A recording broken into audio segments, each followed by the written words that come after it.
मैं आपके तवज्जुह से सब लोगों को ये पैगाम देता हूँ कि मैं हमेशा ये बात करता हूँ कि अवाम और हुकूमतों के दरमियान एतमाद इसलिए ख़राब होता है कि जो वादे किए जाते हैं हुकूमत की तरफ से वो उस तरीके से पूरे नहीं किए जाते। ये पाकिस्तान में पहली दफ़ा या हमारे सूबे में पहली दफ़ा कोई डिजास्टर नहीं आया, आते रहते हैं अल्लाह की तरफ से इस तरह की चीज़ें, लेकिन मैंने हमेशा देखा है कि उसके अंदर अवाम को जिस तरह कहते हैं वो रियासत माँ है, कभी भी रियासत ने माँ की तरह और नहीं किया और लोगों का जो अजाला है उस तरीके से नहीं होता जिससे उनका जो दर्द है, तकलीफ है, गम है, बल्कि बढ़ जाता है इस चीज़ से। तो मैं ये वादा करता हूँ कि इंशाअल्लाह तमाम लोगों को कि जिसका भी जितना नुकसान हुआ है इंशाअल्लाह हमारी हुकूमत मुकम्मल तौर पे मुकम्मल कंपनसेशन देगी, चाहे वो जिस तरीके से भी जिसका नुकसान हुआ है। और हमारे चौके पाकिस्तान के अंदर बिलखसूस जीबी और जो पख्तूनख्वा के इलाके हैं, जो ग्लोबल वार्मिंग है उसकी वजह से कुछ एरियाज हमारे इसके अंदर अलर्ट पे हैं कि यहाँ पे मसाइल आएंगे। तो उसके लिए हम एक प्रॉपर भी काम करने लगे हैं इंशाअल्लाह। अभी जो इंटरनेशनल एक स्टैंडर्ड है उसके मुताबिक एक नई टेक्नोलॉजी आई है कि एक तो पानी का सैलाब होता है, एक पानी के सैलाब के साथ ये जो क्लाउड बस्ट हो जाए या लैंड स्लाइड हो जाए तो उसमें एक सॉलिड सैलाब जो आता है जिसमें वो अपने साथ बड़े बड़े पत्थर लेके आता है, साथ बड़े बड़े दरख्त जो कटे हुए पड़े होते हैं या साथ जो गिरा के लाता है, और फिर मिट्टी और रेत का जो एक पूरा एक तोदा जो आता है वेट के साथ, तो वो बहुत बड़ी तबाही करता है। तो उसके लिए एक तो हम इंशाल्लाह अभी स्विट्जरलैंड और इंडिया में एक टेक्नोलॉजी उन्होंने इंट्रोड्यूस कराई है, जब उनके इस तरह के देहात को इस तरह के दब गए थे इस तरह के सॉलिड उसके अंदर रेले के अंदर, तो वो नेटिंग लगाते हैं और नेट से उसको कंट्रोल करते हैं। तो इंशाल्लाह एक तो सूबे में मुख्तलिफ जगहों पर जहाँ जहाँ पे भी हमें ये सर्वे हमने शुरू करा दी है और जहाँ जहाँ पे ज़रूरत होगी एक तो हम इंशाल्लाह वो भी लगाएंगे। इसके साथ साथ जो है हमने कुछ लोगों को भी रिक्वेस्ट भी की है ऐसे एरियाज में कि जो बिल्कुल ही ऐसे एरिया के बड़े करीब रह रहे हैं और दोबारा खतरा है इस चीज़ का कि दोबारा वो ऐसा एरिया है कि दोबारा भी हिट हो सकता है। तो उसके हवाले से हमने रिक्वेस्ट की है, हमारे पार्लियामेंटेरियंस के जरिए हम उनसे बातचीत करेंगे, क्योंकि इस तरीके से जो इस तरह का नुकसान होता है तो पूरी नस्ल जो है आपकी अल्लाह माफ़ करे ख़त्म हो सकती है। तो हमने अपनी पूरी नस्लों को प्रोटेक्ट करना है। तो उसके लिए हम रिक्वेस्ट कर रहे हैं कि घर हम बना के देंगे, लेकिन वो कुछ ऐसे एरिया में हम उनको शिफ्ट कर दें कि जो कम अज़ कम खुदा न ख्वास्ता दोबारा कभी भी इस तरह की चीज़ आती है तो वो कम अज़ कम इस चीज़ की ज़द में ना हो, एक प्रोटेक्टेड एरिया में साइड पे हो जाए। तो उसके लिए इंशाल्लाह हम नई बस्तियाँ आबाद करेंगे, नए गाँव आबाद करेंगे, घर हम बना के देंगे और लोगों की इंशाल्लाह आबादगी से जो है हम ऐसे एरिया से उनको निकाल के प्रोटेक्टेड एरिया में इंशाल्लाह आबाद करेंगे। तो इंशाल्लाह हमारी हुकूमत जो है इमरान खान के विजन के मुताबिक जो हमने खिदमत करनी है, लोगों के लोगों का साथ देना है, साथ खड़ा होना है, इस पर इंशाल्लाह मैं ये दावा करता हूँ कि इस जो डिजास्टर आया है इसके अंदर हम ये साबित करेंगे इंशाल्लाह कि हुकूमत जो है वो किस तरीके से अपने लोगों का 100% इंशाल्लाह तमाम किस्म के नुकसान का अजाला करती है। एक तो ऐसी रिक्वेस्ट है कि स्वाद को अभी तक अगर अफजल इलाका करार नहीं दिया गया है तो काइंडली इस हवाले से बात है कि अभी तक अफजल इलाके क्यों करार नहीं दिया गया है। दूसरा वजीर साहब, इस स्वाद में बल्कि पूरी खैबर पख्तूनख्वा में लोकल गवर्नमेंट के इदारे बड़े इफेक्टिव इदारे हैं, लेकिन उनके पास फंड नहीं है। ये जो हमारे छोटे छोटे मसाइल है वो हल कर सकते हैं लेकिन उनके पास नहीं है। तीसरा, आपकी हुकूमत ने तजावीज़ात के खिलाफ बहुत मौसर एक्शन शुरू किया था, लेकिन तजावीज़ात के खिलाफ ऑपरेशन को रोक दिया गया है, जिसकी वजह से आए दिन ये कैलेमिटीज और ये आफात आते हैं। उसके वजह से आप क्या कहेंगे? देखिए, पहली बात जो आपने की है वो तो ऑलरेडी डिक्लेयर्ड है, वो जो आपने कहा है डिक्लेयर नहीं किया वो डिक्लेयर किया हुआ है हमने। दूसरी जो आपने बात की है, देखें तजावीज़ात आज से नहीं है, तजावीज़ात काफ़ी सालों से लोग बना रहे हैं और ये हमारे लिए बड़ी एक अफसोसनाक बात है कि हम लोगों ने तजावीज़ात इस तरह बढ़ाकर ये जहन में डाला कि दोबारा पानी का वो भाव नहीं आएगा। इसमें दो इशूज़ हैं, एक तो वक्त के साथ साथ आपके जो ऑलरेडी एग्जिस्टिंग जो आपके नाले और नदियाँ होती हैं उनकी सिल्टिंग होती है, डिसिल्टिंग भी नहीं की गई प्रॉपरली। उसके बाद फिर तजावीज़ात से जो उनकी वो जो चौड़ाई थी वो भी कम कर दी गई। और पानी के बारे में तो कहते हैं कि 100 साल बाद भी अपने रास्ते पे दोबारा आता है वो, तो जब पानी और ज़्यादा आता है, जब तो ज़ाहिर बात है जब उसको स्पेस और गैप नहीं मिलता और जगह नहीं मिलती तो फिर बाहर निकल के नुकसान ही करता है। तो उसके लिए हमने पहले भी एक ऑपरेशन जो किया उसमें हमारे कुछ चीज़ें ऐसी हैं कि कुछ डॉक्यूमेंट्स देखने पड़ते हैं, लोगों को मुतमईन करना पड़ता है। दूसरा, फिर अदालतों के कई ऑर्डर आ जाते हैं। इस तरह अभी यहाँ पर जो हुआ है होता तो अल्लाह की तरफ से है, लेकिन अभी यहाँ पर जो बड़ा सबसे जो ज़्यादा जिस मार्केट के नुकसान हुआ है बुनेर में, उधर यही ऑपरेशन के दौरान एक ऐसी मार्केट थी जो बिल्कुल सेंटर में आई हुई थी और वहाँ पर ऑपरेशन के जब शुरू था और कर रहे थे तो वहां पर अदालत से स्टे आ गया और स्टे की वजह से काम रोक दिया गया। तो आज सब लोग वहां पे कह रहे थे कि अगर ये स्टे ना मिलता और ये हटा दी जाती तो इतना बड़ा नुकसान ना होता। नुकसान तो अल्लाह की तरफ से है, ना होने का तो इंसान कह नहीं सकता, लेकिन वो सब आइडेंटिफाई कर रहे थे कि मेन वजह ये बनी है इस एरिया के अंदर, क्योंकि इस पे स्टे हुआ है और अगर हटा दी जाती तो इतना बड़ा नुकसान ना उठाना पड़ता।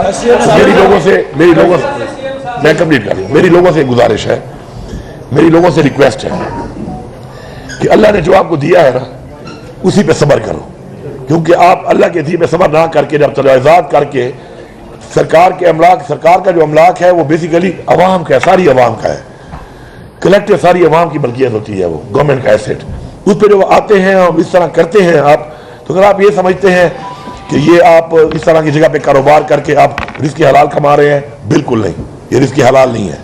और अगर आप ये समझते हैं कि इस तरह की आपकी किसी वजह से किसी का जानी और माली नुकसान होगा तो इसकी जिम्मेदारी भी क़यामत के दिन आपको उठानी पड़ेगी। तो मेहरबानी करके जो अल्लाह ने दिया है उसके अंदर रहकर ये तजावुज़ात इस तरह करके कब्जे करके मेहरबानी करके इस चीज़ से गुरेज करें, गवर्नमेंट के साथ सपोर्ट करें, सपोर्ट करके आप इस चीज़ को अपनी अगली आने वाली जनरेशन के लिए जिस तरीके से आप तंग करते जा रहे हैं और इस तरह ग्लोबल वार्मिंग में अलर्ट आया हुआ है तो इससे मसाइल बनेंगे।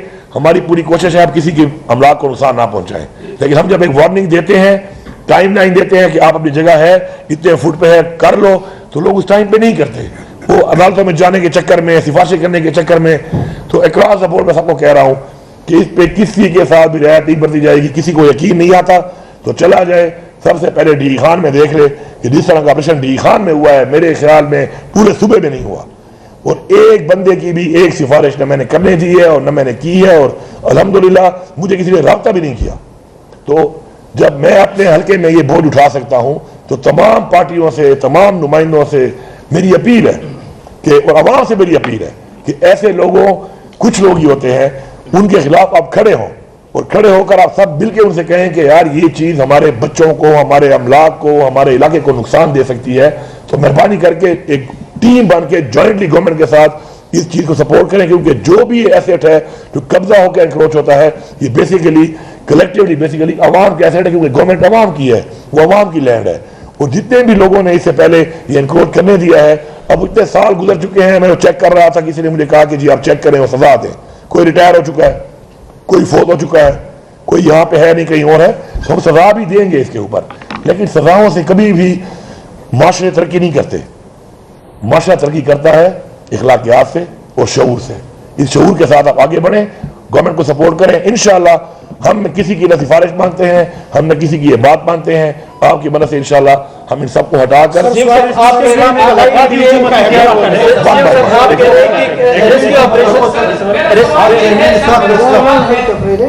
बाकी गवर्नमेंट का क्या रोल है? अरबों रुपए के लोगों के नुकसान हुए हैं, वहाँ पर जितने भी मकानात हैं वो 10-10, 12-12 फीट रेत से भरे हुए हैं। इनके लिए राशन की भी जरूरत है, दिगर इमदाद की भी जरूरत है, सिर्फ अफराद कुव्वत की जरूरत है। आपके पास पुलिस एहलकार है, दिगर जो इदारे हैं, इसकी अफराद कुव्वत चाहिए कि इन लोगों के मकानात को साफ करें। और ये जो आप कह रहे हैं कि नदी के किनारे, आप यकीन माने 200 फीट, 300 फीट, 400 फीट दूर जो है ना इलाकों को मकानात को मुतासिर किया हुआ है। वो मैं जो पहले बात की है, जाहिर बात है जब वो एक बॉटल नेक बन जाता है, जो पानी जब कई साइडों पे निकलता है तो वो भी जाहिर बात है बहुत इलाके डैमेज भी करता है। और ऐसा पानी भी आ सकता है कि अगर तजावुज़ात ना भी हो तो ऐसी आफत आ सकती है कि उसके बगैर भी हो जाए। लेकिन प्रिकॉशनरी मेजर्स के लिए हमें कम अज़ कम अपनी वो चीज़ तो ठीक करनी चाहिए ना जो कि ठीक होने वाली है। दूसरी जो आपने बात की है कि इस वक्त फिलहाल तो रेस्क्यू ऑपरेशन चल रहा था और उसमें अल्हम्दुलिल्लाह ठीक ठाक बेहतरीन काम किया है, तमाम महकमों ने, तमाम लोगों ने क्रॉस सपोर्ट किया है। ये नहीं देखा कि लोकल गवर्नमेंट का है, ये 1122 का है, ये किसी भी डिपार्टमेंट जो है, हेल्थ का है, पुलिस का है, हर डिपार्टमेंट ने मुकम्मल तौर पे अपनी पूरी कोशिश की है कि इस रेस्क्यू ऑपरेशन को कामयाब पहले बनाए। अब वो फेज इंशाल्लाह गुजर गया है, अब फेज आएगा रेस्टोरेशन का। तमाम जिलों में तमाम रोड बहाल हो चुके हैं, अब मशीनरियां भी आना शुरू हो गई हैं, रास्ते खुल गए हैं उनके लिए। अब होगा कि ये जो रेस्टोरेशन की जाए जल्द से जल्द, उसके बाद जो है फिर कंपेंसेशन वाला काम जो डेटा शुरू है उसके मुताबिक होगा। लेकिन जो सरकारी अमलाक है, जाहिर बात है इसमें सरकारी अमलाक को भी नुकसान पहुंची की वाटर स्कीम भी खराब हुई होंगी। अभी वापडा के हवाले से हमने काफी सामान भिजवाया था, उस पर अभी कुछ रेस्टोर हो गए हैं ग्रिड। इसी तरह आपका स्कूल भी होंगे, BHUs भी होंगे, आपके रोड भी होंगे, इंफ्रास्ट्रक्चर भी होगा, हेल्थ के BHUs भी होंगे, मुख्तलिफ चीज़ों को नुकसान हुआ है, वो तो रेस्टोर करने ही करने हैं। लेकिन मैंने जो पहले एक बात कर दी है, फिर रिपीट कर देता हूँ कि जो भी अवाम का ज़ाती नुकसान हुआ है किसी भी तरह का, हमारी हुकूमत इंशाअल्लाह मुकम्मल तौर पे हर शख्स को वो अदाला करके फैसिलिटेट करेगी, कंपेंसेट करेगी। हुकूमत क्या कर रही है और आपके पास इतनी वसाइल है कि जो नुकसान हुए उनके हो जाएगा। उसका इंतजार करनी चाहिए और वो ये गिला कर रहे हैं हुकूमत से कि हम भी आज इसका दिन है, कोई इमदाद हमें नहीं पहुंचा। एक तो ये सर, दूसरी बात ये है कि 2,000 से ज्यादा 3,000 की गरीबी है, हालात मुतासिर हुए हैं। तो आप इनके लिए क्या करेंगे? 2010 से ज्यादा ये सैलाब जो तादाद हुआ है इस सैलाब की वजह से 2010 से ज्यादा है, लेकिन 2010 में जो है वो मुतासिर भी रह गए थे। तो क्या आया? ठीक है, आ गई समझ। पहली बात तो यह है कि जहाँ तक भाई ने बात की है फेडरल गवर्नमेंट की, देखिए फेडरल गवर्नमेंट की जिम्मेदारी है ये, जिस तरह हमारी जिम्मेदारी है ना सूबाई हुकूमत की। कोई ये नहीं है कि हम किसी पे एहसान करेंगे कुछ करके, ये हमारा फर्ज है और ये हमारी आवाम का हक है कि हमने करना है इसको। अब किस तरह की हक अदा करना है ये हमारे पे डिपेंड करता है, उसकी फिर एवल्यूएशन आप बाद में करना कि जब हम ये पूरे का पूरा प्रोसेस कर लें, फिर आप मुआवजा करना कि हमने कितना हक अदा किया है कितना नहीं किया। उस टाइम पे फेडरल गवर्नमेंट की वैसे जिम्मेदारी है। अब उस जिम्मेदारी के मुताबिक वो क्या करते हैं क्या नहीं करते, मेरे साथ रब्ता किया, वज़ीर आज़म ने भी रब्ता किया मेरे साथ सारे सूबों के वज़ीर आज़म ने भी रब्ता किया और उन्होंने ताज़ियत भी की और उन्होंने बोला कि जी हम आपके साथ फुल सपोर्ट करने को तैयार हैं। फेडरल गवर्नमेंट की जिम्मेदारी है, बाकी सूबों की जिम्मेदारी नहीं आती। इस पर फिर मैं शुक्रिया अदा करता हूँ उनका कि उन्होंने कम से कम पूछा, मेरे लोगों का पूछा और अपनी एक ऑफर दी उन्होंने। इसके अलावा जो चेयरमैन NDM है उससे भी रब्ता है, फौज भी हमारे साथ मिलकर काम कर रही है। इसके अंदर हमारे पास हेली 2 थे, एक ऑपरेशन में हमारा हेली क्रैश हो गया, उसके बाद हेली चाहिए थे 2 हेली फौरन मैंने मंगवा के उसके जरिए जहाँ तक हमारे रोड नहीं खुले थे हमने अपने डॉक्टर नहीं पहुँचाए, मेडिसिन नहीं पहुँचाई, राशन नहीं पहुँचाया। ये तो हो गई एक बात और हम पूरी उम्मीद रखते हैं कि हमारे साथ अपना फ़र्ज समझ के वो लोगों के साथ करेंगे। दूसरी बात यह है कि मैं अपने लोगों से अब मुखातिब हूँ, पख्तूनख्वा के उन लोगों से कि जो मुतासिर हुए हैं, कि ये वो सूबाई हुकूमत नहीं रही पख्तूनख्वा कि जिसके बाद 1 महीने की तनख्वाह नहीं होती थी सारी ज़िंदगी और वो ऐसे चीज़ों के लिए तैयार नहीं होती थी, वसाइल नहीं रखते थे अपने पास। अल्हम्दुलिल्लाह मैंने इस सूबे का वज़ीर आला बनने के बाद जो एंडोमेंट फंड, जो मैं बार बार कहता हूँ, जो बनाया था इसीलिए बनाया था कि कोई भी हुकूमत रियासत इस तरह नहीं चलती कि हैंड टू माउथ हर महीने की तनख्वाह आधी और पूरी करके आप अपना सूबा चलाएं। तो हमने जो एंडोमेंट फंड बनाया था जो इस वक्त माशाल्लाह 190 अरब रुपए का है, जिससे मुझे रोजाना 8.5 करोड़ रुपए आते हैं। वो एंडोमेंट फंड बनाने का मकसद यही था कि कभी भी ऐसे हालात बने या कभी भी आप कोई भी डेवलपमेंट या कोई प्रोजेक्ट में ज्यादा पैसा लगाना चाहें तो आपके पास ये अमाउंट हो। तो मैं इसलिए ये बात ओपनली कर रहा हूँ लोगों को मुतमईन करने के लिए, इसलिए नहीं कह रहा कि वफाकी हुकूमत कहेगी जी पैसे हैं तो हमारा तो फर्ज ही नहीं बनता। फर्ज उनका अपना है, अदा करते हैं करें, नहीं करते मेरे लोग मुतमईन रहे कि ये वो सूबा नहीं है कि मुझे भीख के लिए हाथ फैलाना पड़ेगा आप लोगों के लिए। मेरे पास वसाइल मौजूद हैं, इतने वसाइल मौजूद हैं कि मैं आप सबको खुद भी अपने सूबे के पैसों से इंशाअल्लाह इन पैसों से आपको सपोर्ट भी कर सकता हूँ, आपको कंपनसेशन भी दे सकता हूँ, आपकी बहाली भी कर सकता हूँ। और ये फख्र होना चाहिए आपको इस बात पर कि मैं बरमला ये बात कर रहा हूँ कि मुझे किसी की मदद की जरूरत नहीं है। हाँ, कोई फर्द अपना अदा करता है तो करे, मैं मदद वाला सूबा नहीं हूँ, शुक्र है मदद देने वालों में हूँ, मदद लेने वालों में मजीद नहीं हूँ।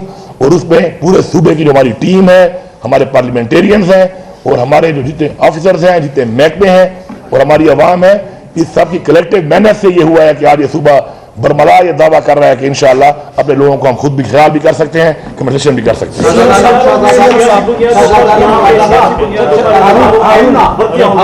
उसके बाद यहाँ पे जो लोकल शहरी हैं वो ये कंप्लेंट कर रहे हैं कि जो क्विक रिस्पांस था वो अभी तक मिला, क्योंकि जो इदारे हैं वहाँ पे जो रेस्क्यू है या दीगर इंतजामी इदारे हैं वहाँ पे सियासी बुनियादों पर जो है बदलियां की गई हैं। वो क्विक रिस्पांस जो था वो अब तक उसी तरह नजर नहीं आया। जो पार्लियामेंटेरियन आपके साथ आज आए हैं वो 2 दिन तक हमने नजर भी नहीं आए, क्योंकि हम कल परसों से फील्ड में है। सिर्फ मेयर अच्छा, आपको भाईजान आप पता नहीं कहाँ घूम रहे होंगे, मेरे पास सुनो ना बात तो सुनो भाई। बात यह है कि मेरे पार्लियामेंटेरियन हर जगह पे मौजूद हैं, मेरे पास हर एक की वीडियोस आ रही हैं, हर एक ने हर जगह पे मुझे बताया कि मैं यहाँ पे हूँ, मैं यहाँ पे हूँ, मैं यहाँ पे हूँ। मेरे पास वीडियोस आ रही थी, फॉलो अप कर रहे। तमाम काबीना आपके सामने बैठी हुई है, तमाम काबीना कोई कहाँ है, कोई कहाँ है, काम कर रही है। तीसरी बात जो आप कर रहे हैं, बात यह है कि रेस्क्यू ऑपरेशन के हवाले से मैं आपको बता रहा हूँ, हमारे DPO ने और पुलिस ने लोगों को निकाला है, बच्चों को स्कूलों से उन्होंने निकाला है।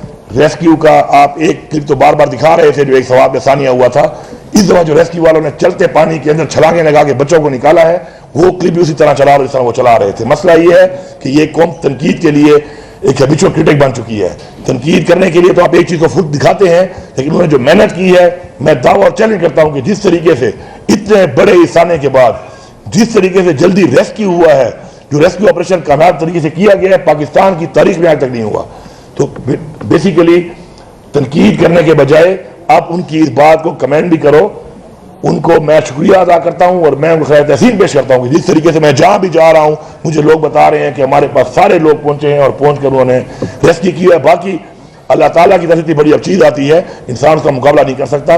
कोई मेहनत में कमी नहीं छोड़ी। रात को 3 बजे तक डिप्टी कमिश्नर और AC और कमिश्नर साहब खुद, चीफ सेक्रेटरी साहब खुद रात को 3 बजे तक जो है खुद फील्ड में घूम रहे थे। सुबह सवेरे मैं तो उठा हूं 9 बजे, लेकिन जब मैं उठा हूं तो मुझे पता चला है कि 7 बजे मेरा कमिश्नर, मेरा DC IGSC के साथ भी वहां पर खड़े होकर एक रिलीफ की जगह पर पहुंचे हुए थे। पता नहीं सोए भी होंगे कि नहीं सोए। इस तरह सब इस तरह काम कर रहे हैं। आप कहाँ को कमेंट करें, इस तरह जो आप तनकीद करेंगे जी के फिलहाल आपको नजर नहीं आया भाई, फिर कोई ये कहेगा आप नजर नहीं आए उसको, तो फिर आपके पास क्या जवाब होगा। तो तनकीद के बजाय पॉजिटिव बात करें। मैं एक वजाहत कर दूं जी, असल इस तरह हुआ है कि मंगोरे में अर्बन फ्लडिंग हुई है। वो रेस्क्यू ऑपरेशन में तो हम जानों को बचाते हैं, जिधर बंद लोग पास उनको निकाल लेते हैं। इनका एक इशू है कि जी इन तंग गलियों में और घरों में रेत और वो जो है वो घुसा हुआ है। उसका सर हम स्पेशल अरेंजमेंट कर लेंगे सर, और इनका ये काम जल्दी हम शुरू करवा लेंगे ताकि ये रेत और ये जो है जो घरों में घुसी है या इनकी गलियों में घुसी है उनको हम निकालने का काम शुरू कर देंगे। सर, जिस तरह आपने कहा कि कोई नजर नहीं आया, हमारे दोस्त ने कहा, हमने ये भी दिखाया कि ADC दरिया में या पानी में खड़ा होकर बच्चों को उसको बताओ। हम ये भी देख, हमने मैंने एयरवाइज पर ये भी दिखाया कि लेकिन साहब जो है ना वो पूरे दरिया में उसमें घूम के वहाँ पर कर रहे हैं। लेकिन बात यह है कि यहाँ मलाकन डिवीजन का हेडक्वार्टर स्वात है और फिर मिंदवरा शहर स्वात का हेडक्वार्टर है। इस दफा जितने लोग मुतासिर हुए वो मिंदवरा, मुलाबाबा, लल्लेकर वहाँ पर मुतासिर हुए। यहाँ से 1.5 किलोमीटर के फासले पर मुलाबाबा मकान बाग चौक है, उसमें सिर्फ 500 मीटर पर मलबा पड़ा हुआ है। आज तीसरा रोज उसको नहीं उठाया जा सका। हजीबाबाद शरीफाबाद चौक जो है वहाँ पर 50 फुट पर मलबा पड़ा हुआ है। अभी तक वो 12 मुकामात पर लिंक्स रोड बंद पड़े हैं। इस वजह से आज आपने ट्रैफिक कार्य देखा होगा, इस हवाले से बंद पूरे मलाकन डिवीजन की मशीनरी स्वाद पहुंचा। पहली बात तो ये है ना कि देखें, मैंने आपको पहले बताया है कि पहले रेस्क्यू ऑपरेशन के दौरान पहले रेस्क्यू करने के लिए लोगों के लिए मेन टारगेट वो होता है, उसके बाद स्टेप 2 में फिर रेस्टोरेशन होती है। अभी मैं यहाँ पहुंचा हूँ, मैंने प्रेजेंटेशन लेनी है, इनको काफ़ी चीज़ें हम पहुंचा चुके हैं और चीज़ें इनकी रास्ते में हैं, कितनी और ज़रूरियात हैं, इस पर काम हो रहा है। सेक्रेटरी साहब भी साथ हैं, सेक्रेटरी लोग गवर्नमेंट भी बैठे हुए हैं, बाकी सेक्रेटरी साहबान भी बैठे हुए हैं। तो आते ही आप लोगों ने मेरे से मीडिया टॉक शुरू कर दी है। मैंने इसलिए आपको तरजीह दी कि मुझे बताया गया कि आप बहुत पहले से वेट कर रहे थे, तो इसलिए मैंने आपको तरजीह दी कि पहले आपके साथ ये मीडिया टॉक कर ली है। अभी इसके बाद आपका बहुत शुक्रिया, आप इसी तरह हमें इन्फॉर्म रखें। आपका एक काम है हमें इन्फॉर्म करना, हम इसको पॉजिटिव लेंगे। अगर हमारी कमी होगी आप बिल्कुल आप बीच में ब्रिज बन कर बताएं कि जी ये जगह है, ये जगह यहाँ पे है। लेकिन अभी हमें अपनी मीटिंग करने दें ताकि मीटिंग के बाद हमने जो फैसले करने हैं, जो जरूरियात कमी बेशी है उसके लिए हम काम कर लें, और उसके बाद इंशाल्लाह आपको नजर आएगा। जो मैं बार बार कह रहा हूँ, मैं एक दफा फिर रिपीट कर देता हूँ कि इंशाल्लाह कोई कमी भी नहीं रहेगी। लेकिन अवाम को मैं सिर्फ ये मैसेज दूंगा कि हमेशा याद रखें, अल्लाह ताला हमेशा अपने प्यारे लोगों के इम्तिहान लेता है। और अल्लाह ताला हमारे इम्तिहान क्यों लेता है अपने प्यारे लोगों से? इसलिए कि वो हमारा ईमान चेक करता है कि हमारा इंसानियत के हवाले से, अल्लाह पे ईमान के हवाले से हम कहाँ स्टैंड करते हैं, क्या हम मुकाबला कर सकते हैं, इतना हमारा ईमान मजबूत है। तो ये सब ने मिल के करना है, ये सब की एक जॉइंट एफर्ट होगी, और इंशाअल्लाह हम मिलके करेंगे, इसका मुकाबला करेंगे तो इंशाअल्लाह इस जहां भी हम सुरखरू होंगे और अल्लाह के सामने भी सुरखरू होंगे कि हमने आपके इम्तिहान में पूरा उतर के इंसानियत की खिदमत की। और उसके लिए अगर हर बंदा अपना किरदार पॉजिटिव अदा करेगा तो मैं आपको ये यकीन दिलाता हूँ कि दावे से कह रहा हूँ, इससे पहले भी मेरे पूरे कैरियर में भी बहुत से डिजास्टर आए हैं, हमने जल्जले भी देखे हैं, हमने सैलाब भी देखे, हमने बड़े बड़े डिजास्टर पहले भी देखे हैं। लेकिन अवाम का एतमाद इसलिए मैंने देखा है टूटता हुआ कि अवाम से जो वादा किया जाता है पूरा नहीं किया जाता। इंशाअल्लाह मैं अवाम को बताऊंगा कि इस हुकूमत में जो वादा आपसे किया जा रहा है कि आपको फुल कंपनसेशन मिलेगी, वो मैं पूरा करके बताऊंगा कि रियासत माँ होती है और इमरान खान को जो विजन है हुकूमत अवाम के लिए करनी है, अपने लोगों के लिए करनी है और अवाम के टैक्स के पैसा जो है अवाम पे लगना चाहिए, उसका वादे सबूत आपको इसके बाद मिलेगा। एक दफ़ा पूरा प्रोसेस होने दें, फिर आप क्वेश्चन करें, एवेल्युएट करें, हम फिर भी मौजूद होंगे। ताजिरों की तकरीबन 2-2.5 अरब रुपए जो है इससे ज्यादा नुकसान हुआ है सर। उनकी दुकानें भी गई, उनकी जो है भाई मेरी बात सुन ले, मेरी बात सुन ले। देखिए आप यहाँ पे खड़े हुए कहेंगे 2.5 अरब हुआ है, ये कहीं 2 अरब हुआ है, वो कहीं 5 अरब हुआ है। मैंने कहा जिसका इतना नुकसान हुआ है हम करेंगे, लेकिन मेरे पास एक डाटा आएगा, वो डाटा आने के बाद इंशाल्लाह मैंने कह दिया हम करेंगे तो करेंगे, लेकिन इस तरह ज़बानी कलामी काम नहीं होते, डाटा पे काम शुरू हो चुका है, इंशाल्लाह सबको मिलेगा इंशाल्लाह। ठीक है।